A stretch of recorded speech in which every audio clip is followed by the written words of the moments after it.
Mga pangyayaring nahagip ng kamera, mga insidenteng kailangan suriin at siyasatin, walang ligtas basta caught on cam.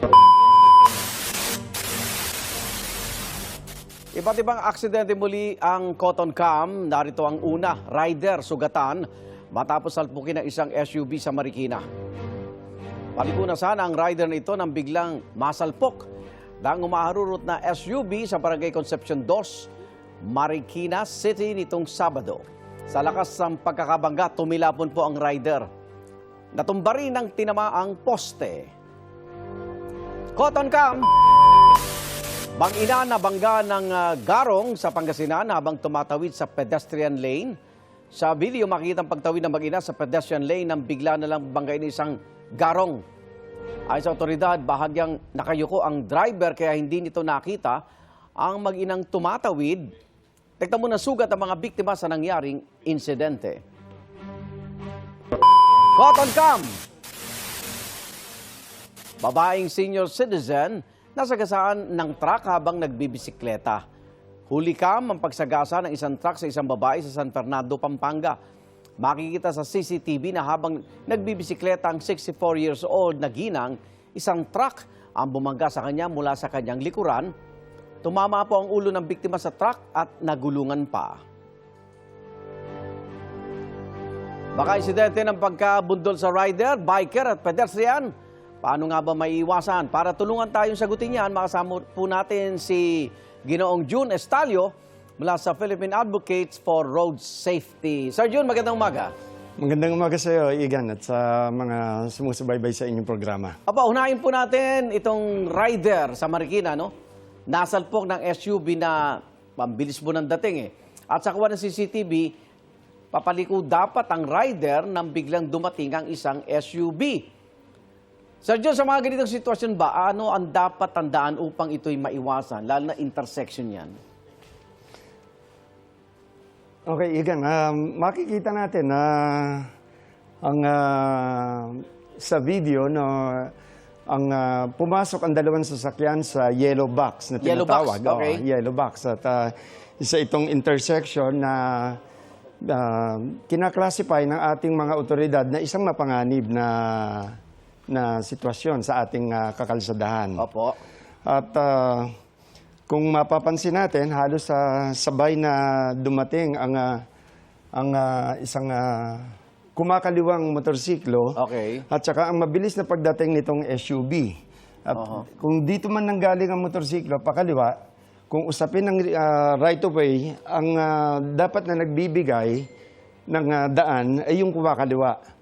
Hindi itong dumidiretso. So ito dapat nagminor? Magmiminor siya at pagbibigyan niya ang padiretso sa isang intersection. Ah, okay. Ngayon, nag-abot sila sa gitna mismo ng isang yellow box. Kung mapapansin nyo, ito ang yellow box. Dapat wala dyan, no? Oo. Pareho silang may obligasyon na dapat magmabagal. At kung mapapansin natin ang video, napakabilis at napakatulin ng pagdating ng isang SUV. Okay. Ngayon, ang motorsiklo naman, kung may sapat siyang pagpuna o pagpansin sa dumarating na sasakyan, inaasahan sa kanya ang lubos na pag-iingat. Alam mo, sa intersection, kahit sinasabing ako ang may right of way, sa dami ng motorsiklo, para maiwasan ang insidente, magme-minor ka na eh. Correct. Kahit may right of way ka pa eh. Correct, Igan. Pero kung titignan natin mismo dito sa pangyayari na ito, no, ikukonsidera natin ang oras at saka ang lugar ng pinangyarihan. Anong oras nangyari ito? Madaling araw? Halos madaling araw. At, matutulin? Matutulin. Walang halos na makikita natin. Halos walang dumadaan na sasakyan na. So basta ang aral dito, basta intersection, mag-minor ka? Yeah. A general rule yan. Punta tayo sa susunod video. Mag-ina na tumatawid po ang nabangga naman ng garong ayon sa driver, bagya pa siyang nakayuko. Kaya hindi niya napansin, ayun no, yung tumatawid na mag-ina. Sa mga motorista po natin, eto na naman tayo, pedestrian lane. Tingnan, ang tulin po ng garong kahit nakayuko ka eh, di ba? Ayan, paano po ang mga ikangay gagawin natin dyan? Isang pedestrian crossing po yan. Okay. Tignan natin na, Igan, na itong mag-ina na tumawid sa isang designated na tarang legal na tawiran ng tao, At makikita natin na napaka-busy nitong lugar na to. Oo. Ang garong ay isang cargo tricycle na Okay. tinatawag, dahil yun ang tawag nila sa Pangasinan. Mga kargamento, oo. At makikita mo naman, pagka sinabi nating garong, halos walang humaharang sa paningin ng isang gumagamit nitong klaseng sasakyan na to. Oo. Pero subalit, dito nga sa pangyayari na to, kapansin-pansin ang hindi pag-focus ng nagmamaneho ng garong habang papalapit siya sa isang intersection. Pedestrian lane po eh. Ng pedestrian Oo. pala, ng pedestrian.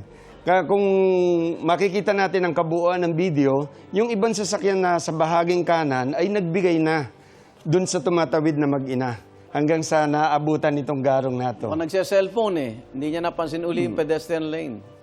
Pero dapat to, kahit saan hong lugar ang pedestrian lane, respeto sa tumatawid, no? Oo, lagi nating bibigyan ng paggalang o pagkakilala na ang mga vulnerable road users, kabilang dito ang mga pedestrian na dapat pinagbibigyan lagi ng mga motorista. Okay, dito naman tayo sa huling video. Isang ginang, nagbibisikleta po si nanay.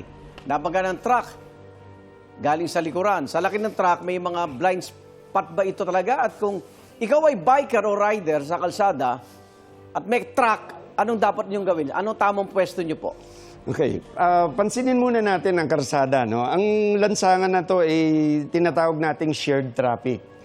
Hiwala itong nakalagay na guhit o Walang nagbibigay o ng bike lane na designated para sa mga nagbibisikleta o nagmumotor. Oo. Subalit dito, kung makikita natin, nakapansin-pansin ang biglang pagbangga ng isang cargo truck. Malaki itong cargo truck na to at tinamaan ng itong ginang na to sa likodang bahagi ng kanyang bisikleta Ayun yung na tumba. Ito ang truck. Oo. At ang masakit na sinapit nitong ginang ay pumailalim pa siya dun sa ilalim. Nagulungan. Nagulungan na naging resulta ng kanyang pagkamatay. Opo. Hindi ho ba siya talaga makikita ng truck driver? Actually, makikita siya ng driver dahil hindi naman kagad, hindi naman sinasabi natin na isang blind spot ito na nakatigil ang truck at papasok ang isang Ibig bisikleta. sabihin, habang nakikita na niya yun. Nakikita niya na yan. Dahil may sapat na distansya, kung mapapansin natin, may sapat na distansya ang truck bago niya tinamaan ng isang nagbibisikleta. Sa mga truck driver naman, paano ang dapat gawin upang maiwasan makabangga ng mga... Dami yung nagbibisikleta nagmomotor pa, Kaya inaasahan, lalo na malaking responsibilidad ang paggamit ng isang commercial na sasakyan, lalo na kung may lunan pang mga pasahero. No? Inaasahan sa mga ganitong klaseng motorista na ang lubos na pag-iingat nila sa lansangan, lalo na kapag meron silang sinusundan. Ayun. Paalala po sa mga motorista, pati rin po sa mga taong gumagamit ng kalsada para maiwasan ng ganitong aksidente po. Sir Jun. Sa panawagan ng ating mga otoridad, lalo na ang mga nagpapatupad ng batas trapiko sa ating lansangan, ang lahat ng motorista ay talagang nagiging mapanganib ang ating lansangan at nananawagan para sa kanila na maging lubos na pag-iingat sa lahat ng oras, umaga man o gabi, at lalo na nitong pagsapit ng mga tag-ulan. Ay, maraming salamat, Jun Estalio, mula po sa Philippine Advocates of Road Safety. Mga iga na mga insidenteng tulad nito, atin niyang susuriin dahil simula ngayon, wala na pong blind spot pagdating sa kaligtasan. Tututukan natin yan sa Caught on Cam. Ikaw, hindi ka pa nakasubscribe sa GMA Public Affairs YouTube channel? Bakit? Mag-subscribe ka na, dali na, para laging una ka sa mga latest kwento at balita. I-follow mo na rin ang official social media pages ng Unang Hirit. Salamat, Kapuso.